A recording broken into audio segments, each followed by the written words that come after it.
Hello everyone.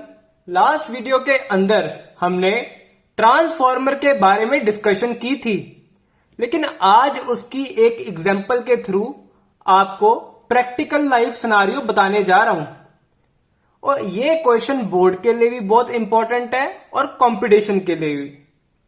सिर्फ concept का पता होना चाहिए, क्वेश्चन आराम से हो जाएगा। चलो शुरू करते हैं। फिर हमें क्वेश्चन दे रखा है, वो एक छोटे से शहर में ना, a small town with a demand of 1 megawatt, वो 1 मेगावाट की पावर चाहिए at 220 volt, is situated at 20 kilometre away from an electric plant generating power at 440 volt. वो जो इलेक्ट्रिक पावर प्लांट है ना, वो 440 वोल्ट के ऊपर पावर बना रहा है। हमने क्या करना है, वहां से सप्लाई करनी है एक ऐसे टाउन में जहां पे 220 वोल्ट पे चाहिए, और वो 20 किलोमीटर दूर है हमारे पावर प्लांट से। द रेजिस्टेंस ऑफ 2 लाइन्स, और बेसिकली 2 लाइन्स के थ्रू सप्लाई हो रही है, carrying a power is 0.5 ohm per kilometre. 2 step down transformers are available, 4000 volt से 220 वोल्ट या 1 लाख वोल्ट से 220 volt at a substation in the town for supply of power. Which one will you prefer and Y?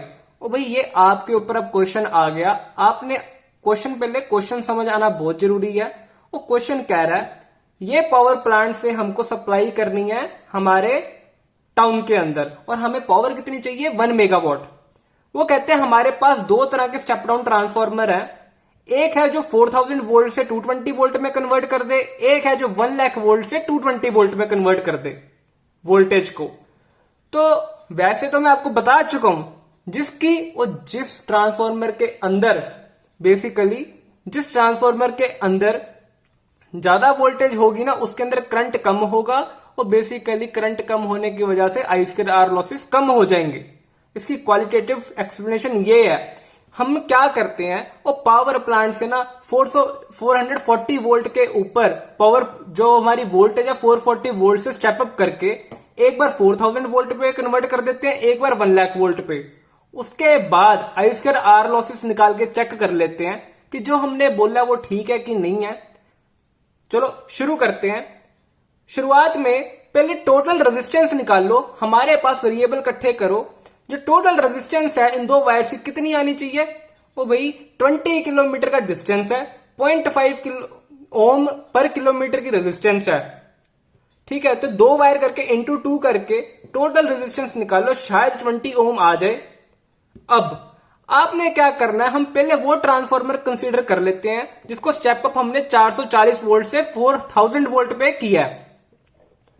440 volt से 4000 volt पे step up किया है। तो इस case के अंदर हमारी जो करंट आएगा ना, वो पता है कितना आएगा? पावर रिक्वायर्ड बाय ईएमएफ, जो हमने स्टेप अप वोल्टेज निकाल लिया है। सेकेंडरी कॉइल के अंदर जो स्टेप अप ट्रांसफॉर्मर में वोल्टेज आएगी, यानी कि 4000 वोल्ट, वो तो करो। इस केस में 1 मेगावाट डिवाइड बाय 4000 कर दो, 250 एम्पियर का करंट आ जाएगा। बहुत ज्यादा करंट है ये।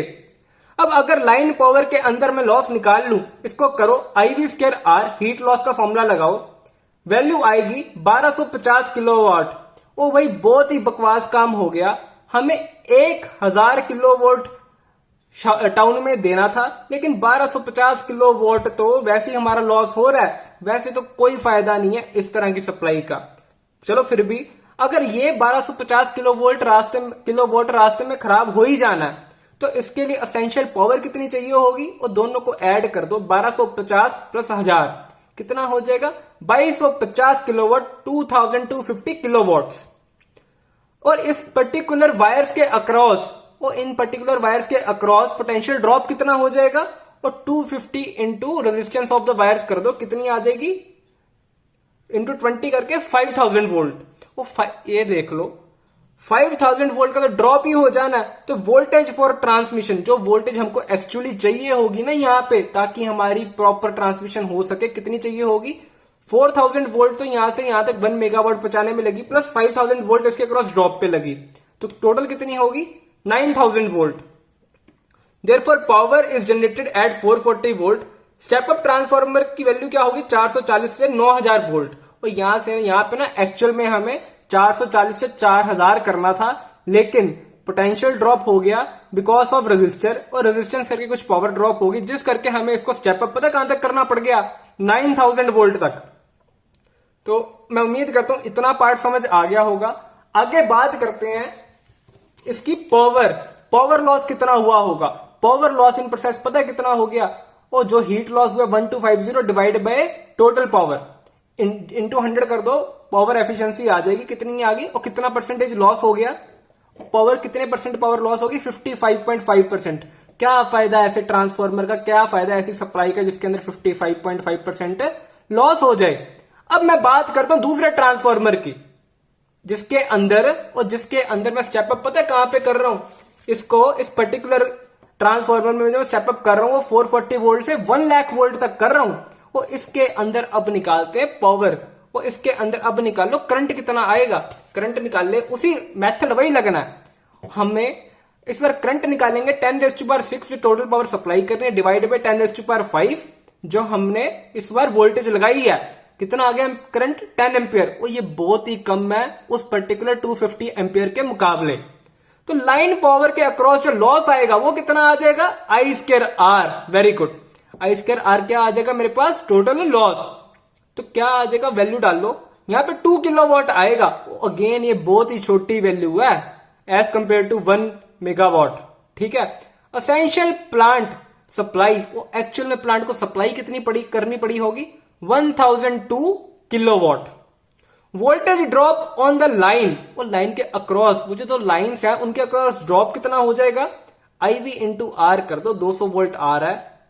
अब ये 200 वोल्ट आ गया तो इसका मतलब पता है क्या है, मेरे को ना यहां पे इन लाइंस के अक्रॉस अगर मैं भेज रहा था 200 वोल्ट इनके अक्रॉस ही ड्रॉप हो गया मेरा, तो मेरे को इस पर्टिकुलर स्टेप अप ट्रांसफार्मर को 440 वोल्ट से 1,02,00,000 वोल्ट तक क्या करना पड़ेगा, स्टेप अप, 1,02,00,000 वोल्ट तक स्टेप अप करना पड़ेगा। वो दोनों वोल्टेजेस ऐड हो जाएंगी, क्यों ऐड हो जाएंगी, क्योंकि जो एडिशनल 200 वोल्ट का लॉस है ना वो उन रेजिस्टर्स के अक्रॉस आ जाएगा।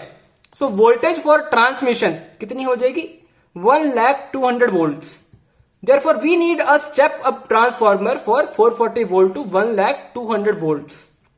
अब पावर लॉस की परसेंटेज कितनी है, वो 2 kilowatt divide by 1000, 2 kilowatt into 100 करके देखो 0.2% आ गई। और ये वही चीज आ गई जो मैंने बोला था, जिसके अंदर हमारी वोल्टेज ज्यादा होगी उस सप्लाई के अंदर करंट कम आएगा, उसके अंदर हीट लॉस कम आएगा, और हीट लॉस कम आने की वजह से देख लो पावर लॉस हुआ कितना, वो 0.2% विच इज नेग्लिजिबल।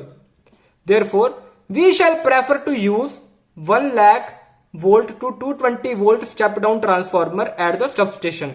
ये पता है कहां लगा होगा, जो दूसरा वाला ट्रांसफार्मर है यहाँ पे, जहां पे हमने पावर सप्लाई की वोल्टेज को कम करना, मेन वोल्टेज को कम करके घरों में पहुंचाना 220 वोल्ट पे। ठीक है, therefore for long distances this particular case will be preferred because in this case the losses will be lesser. मैं उम्मीद करता हूं ये particular real life case scenario आपको समझ आ गया होगा। ऐसे ही आपको क्वेश्चंस प्रैक्टिस करने हैं। मेन फोकस अपना बोर्ड पे रख लो, जिसको बोर्ड की तैयारी होगी कोई भी कंपटीशन का क्वेश्चन आ जाए आराम से निकल जाएगा, लेकिन बोर्ड की तैयारी अच्छे से कर लो। NCERT को बेस बना के और एक एडिशनल बुक ले लो जैसे कि HC वर्मा, इसमें से क्वेश्चन प्रैक्टिस करो। इन 2 बुक्स के अलावा कहीं और जाने की जरूरत नहीं पड़ेगी, ये 2 बुक्स ही काफी हैं अच्छे मार्क्स लाने के लिए। बोर्ड की तैयारी अच्छे से कर लो, कंसेप्ट बिल्डअप कर लो। जिसको कंसेप्ट समझ आ गए वो कोई भी कंपटीशन चाहे नीट हो या JEE हो आराम से क्रैक कर लेगा। आपको अगर कोई भी डाउट है इस वीडियो में तो नीचे दिए कमेंट सेक्शन में जरूर पूछो। Thank you.